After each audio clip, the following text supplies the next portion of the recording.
নমস্কার বন্ধুরা, আমি প্রতিমা পিবিকে রান্নাঘর থেকে সবাইকে স্বাগত।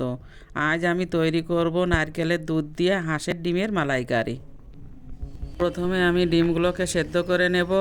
এখানে আছে 9টা হাঁসের ডিম। ডিমগুলো সেদ্ধ হয়ে গেছে, এবার আমি একে একে ডিমগুলোর খোসা ছাড়িয়ে নেব। সব ডিমের খোসা ছাড়ানো কমপ্লিট। মালাইকারি করতে গেলে তো নারকেল লাগবেই, তাই আমি একটা নারকেল এভাবে কেটে নিয়েছি। নারকেলগুলোকে ছোট ছোট করে কেটে নিয়েছি, কারণ মিক্সিতে পেস্ট করার জন্য। এবার মিক্সার গ্রাইন্ডারে নারকেলের কুচিগুলো দিয়ে দেব পেস্ট করার জন্য। পেস্ট করা হয়ে গেছে, এবার দুধটা একটা পরিষ্কার কাপড় দিয়ে ছেঁকে নিয়েছি। নারকেলের জল ছিল, সেটাও আমি ছেঁকে দুধের ভিতরে দিয়ে দিচ্ছি। এভাবে আমি 3বার মিক্সার গ্রাইন্ডারে জল দিয়ে নারকেলের দুধটা বের করে নিয়েছি। এবার আমি কাঁটা চামচ দিয়ে ডিমগুলোকে ছিদ্র করে নেব। ডিমগুলোতে নুন ও হলুদ মাখিয়ে নেব।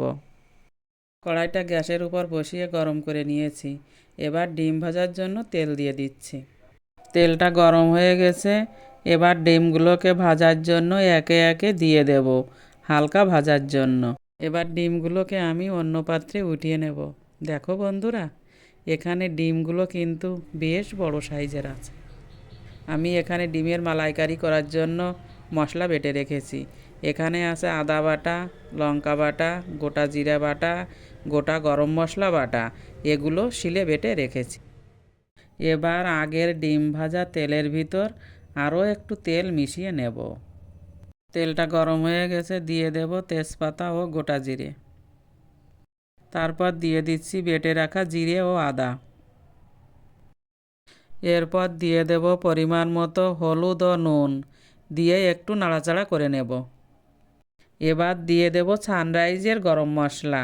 এই সানরাইজের গরম মশলাটা আমি ইউজ করি, কারণ এতে স্বাদও ভালো আসে আর রান্না থেকে গন্ধটাও সুন্দর বের হয়। এবার দিয়ে দেব ভেজে রাখা ডিমগুলো। তারপর দিয়ে দিচ্ছি নারকেলের দুধ।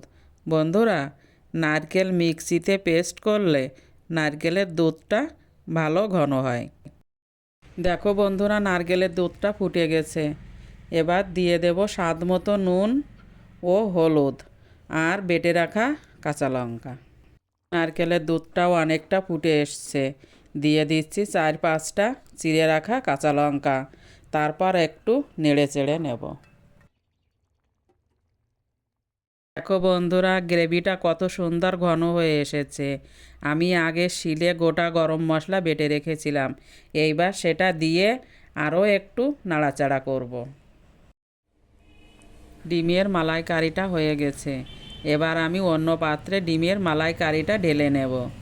বন্ধুরা, যদি এই রেসিপিটা ভালো লেগে থাকে তাহলে লাইক, কমেন্ট, শেয়ার ও সাবস্ক্রাইব করে আমার পাশে থেকো। আবার নতুন কোনো রেসিপি নিয়ে দেখা হবে। সবাই ভালো থাকবে। নমস্কার।